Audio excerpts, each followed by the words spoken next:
Welcome back, guys, once again, and just playing a little bit of the Evil Within here. If you guys are just jumping in for the first time, I do voiceovers, I do all kinds of other stuff, collaborations with other animators. If you want to see some more of my other stuff, just hop onto my channel and browse my library. But for now, we're going to stick in here and talk about games. As a lot of you know, I play PS4. I'm also a PC player, but I've kind of gotten busy and I don't play PC as much. I'll just jump on my PS4 every now and then and play whatever it has to offer. A very bad start this year for the PS4. Very not good. Starting off with, yes, we all know what I'm going to talk about. The Order.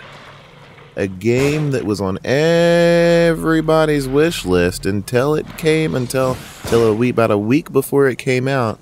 Everybody found out that, oh, it's only 5 hours long, oh, it's 6, 7, 8 hours long, and okay, it's an 8-hour game, but still. I'd love to play, I don't mind cinematics in my games. There's, you know, I don't want to really go deep down talking about the Order and everything, but, you know, the game is okay for what it is, but they weren't being aware of, you know, what people want nowadays in their games, and it's a shame. I really wanted the Order to do well. It didn't do well. Case closed. It's gone. It's over. People are probably going to buy it anyway when it goes down to 40 bucks. I wouldn't mind buying it if it was 40 bucks. But, you know, it is what it is. So now I guess we're waiting for Bloodborne. Bloodborne, the only saving grace that the PS4 will have for opening launch titles of 2015. It looks like, I think Bloodborne, obviously, the Demon Souls games was good, Dark Souls was good, Dark Souls 2 was good. I personally have only ever played Dark Souls. I'd love to play the others. I've watched the others on walkthroughs, not all the way through, but I really enjoyed Dark Souls. I would play through it again and again. Like, at first, you know, I was really skeptical of that game going through. It's a slow, very difficult fighting game, and like, when you watch it on a walkthrough, you would think, man, this don't look that great. I don't know if I want to buy it. Like, but when you play Dark Souls, it's just like, you know, it's just like, it pulls you into its world. The lore is great. They don't really tell you everything. They kind of leave a lot up to the imagination, and I like that. There's story, but you have to kind of figure out the story between players that, you know, that want to adjust the story, that want to find out what's going on in this weird land. With each enemy has like a little background. It's cool. Like, how, I don't know, there's just so much awesome behind Dark Souls. I really enjoyed playing it. It was very difficult, very long game. When you first finish it the first time, and me personally, I'd be like, okay, I'm not playing this anymore. But if you wait a while, you want to come back to it, and I think that's what a lot of these games, they need to start doing. If you're gonna make a game like The Order, and here's the balancing issue. If you're gonna make a game like The Order and you want it to last and people will love it, then you're gonna have to approach it, if you know for a fact from the start you're gonna have no single player, no sort of extras, not too many extras in there, and it's going to be purely a single-player experience like we used to enjoy on PlayStation 1 and 2 at the very beginning back in the day, then you need an experience. You need to have an incredible blockbuster experience. I'm talking, you need to have a Terminator 1 experience. You need to have an Alien experience. You need to have a Terminator 2 experience. You need to have the Matrix experience. You need to have a high quality blockbuster epic experience in your game, one that people are going to want to jump back to after they're done playing. That's where the replayability comes in, because the story and the foundation of the game was so laid out, so great, it was so fun to play, that you're going to want to play it again later down the road. It's like a good book, or a good movie. You know, you're going to want to jump back into it again, maybe pick up on stuff that you didn't catch before.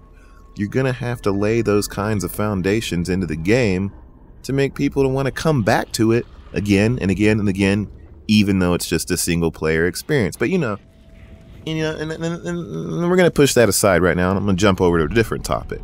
Horror games. The Evil Within is a horror game. There needs to be so many more horror games. I think horror games have fallen off the train, so to say. They're just kind of fallen off to the wayside. Horror games used to be the #1 focus, you know, back in the day, back when Resident Evil came out and Alone in the Dark and Silent Hill and all those games, Fatal Frame, Clock Tower, all those games were heavily focused on when they horror had a spotlight for a while. And, you know, that's kind of gone away. I would love for it to come back. If this game, Until Dawn, comes out and it's good, oh man, I hope it's good. Because it has that Heavy Rain experience, but it's a pure horror game. Like, Heavy Rain was a drama. It had a few elements of horror and sprinkled in there, thriller. But I want a pure horror game that's set up like Heavy Rain. And I think Until Dawn may be it. And I'm hoping it does well. The formula looks good. Let's hope they can succeed in launching it off in a way that Walking Dead and those other games have done. If more horror games would adopt that and, you know, take genres and mix them together. We need something new and fresh, people. Like, we have first-person shooters, we have third-person shooters, we have puzzle games, we have blah, blah, blah, all these genres. We know what they are. Now start mixing and matching. Do something new. That's what people want. People want something new. They want more of a movie experience, I think, in games. Kind of like what The Order was trying to do. But you need to implement some gameplay. Different styles of gameplay that mixes things up a bit. You know, do something different. Don't be afraid to do stuff different. People aren't, you know, I'm getting tired of this Call of Duty cookie cutter experience that we're all so used to. But, you know, and that's just stuff I like to argue about. It's getting to that point where it's time for something new, I think. And sooner or later, somebody's going to pop out with it. I mean, obviously, GTA 5 was a good knock on the head in that sense, because GTA is basically every genre in video game, every important genre in a video game, and it's all packed into one $60 game. Genius. That game's worth $60 or more, and they're not even done yet. They're still, after a year, coming out with stuff, freshening up their game. That's smart.